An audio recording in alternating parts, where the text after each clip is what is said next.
Hello and welcome to the Court Jester, your weekly dose of medieval comic absurdity.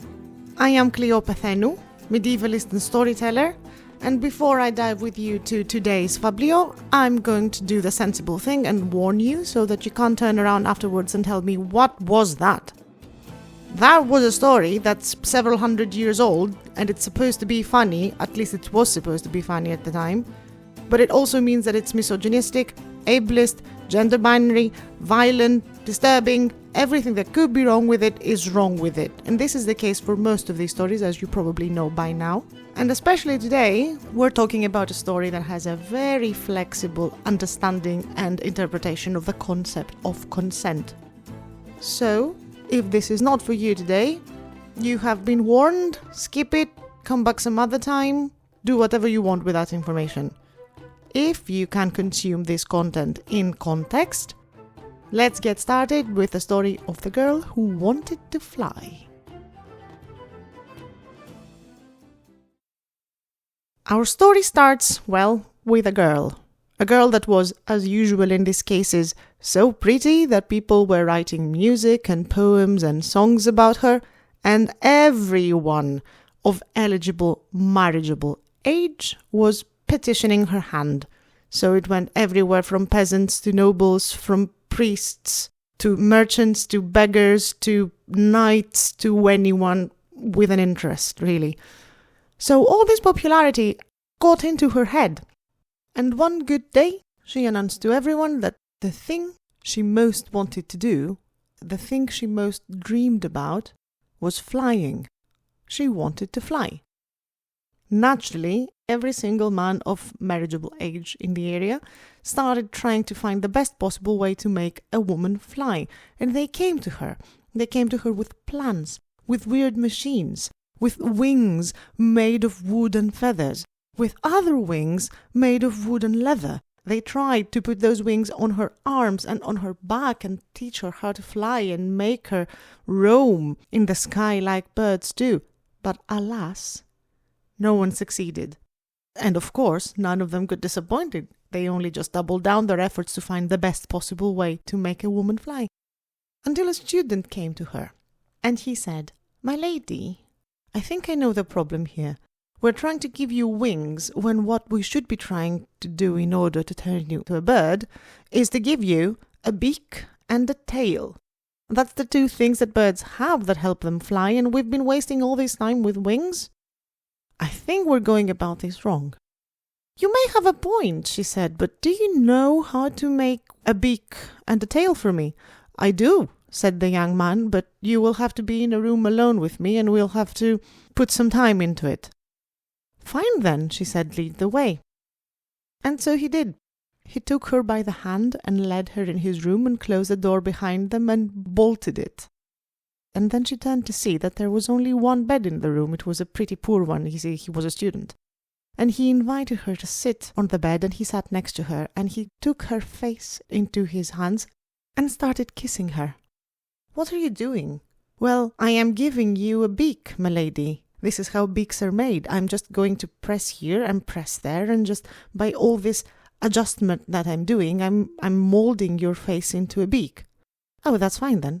And she let him go ahead, and he kept kissing her for hours, until he had enough of this and told her, "Well, now, it is time for us to fix the tail." "And how are we going to do that?" she asked curiously. "Well, milady, you're going to have to turn around and be in all fours and brace yourself, because I'm going to have to screw it in really tightly so that it doesn't fall off very quickly." "Okay, and is that all that I have to do?" "Yes, you stay in that position and let me do what I need to be doing." "Okay." And so she turned around and fell on all fours, and he went behind her and started screwing in the tail. But this got the lady much by surprise. "Oh my! Is that how it feels to put on a tail? I see what you mean, my boy, but you really need to put your back into it. We really don't want this to fall off in a week or so. It has to stay long enough for me to be able to fly. And we certainly don't want me to be flying and then for the tail to fall off while I'm midair, do we? So, yes, keep going hard, and do exactly what you need to do for this to be safely in place." Well, the boy did go hard and he did put his back into it, but there was only so much he could keep this going, so eventually he had to stop. The lady was not at all pleased. I think, she said, I think my face is okay. I don't think we need more work on the beak, but I definitely feel that we need to do more work on the tail. This definitely doesn't feel secure enough. So, how long do you think this will take?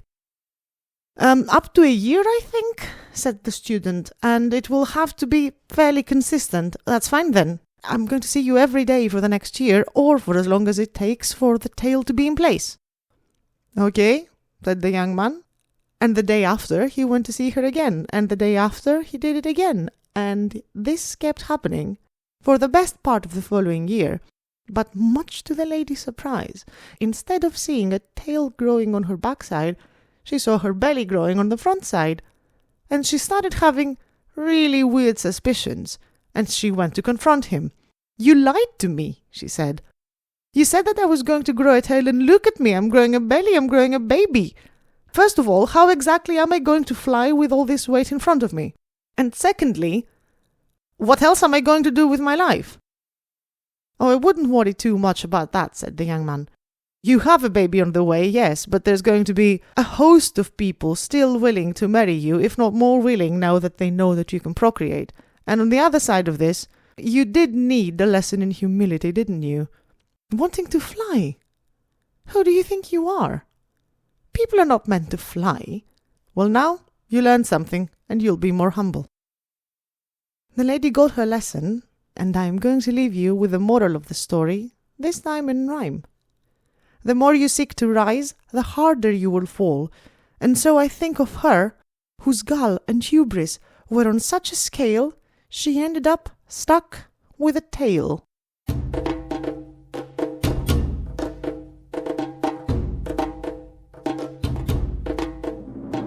This was a story of a girl who wanted to fly.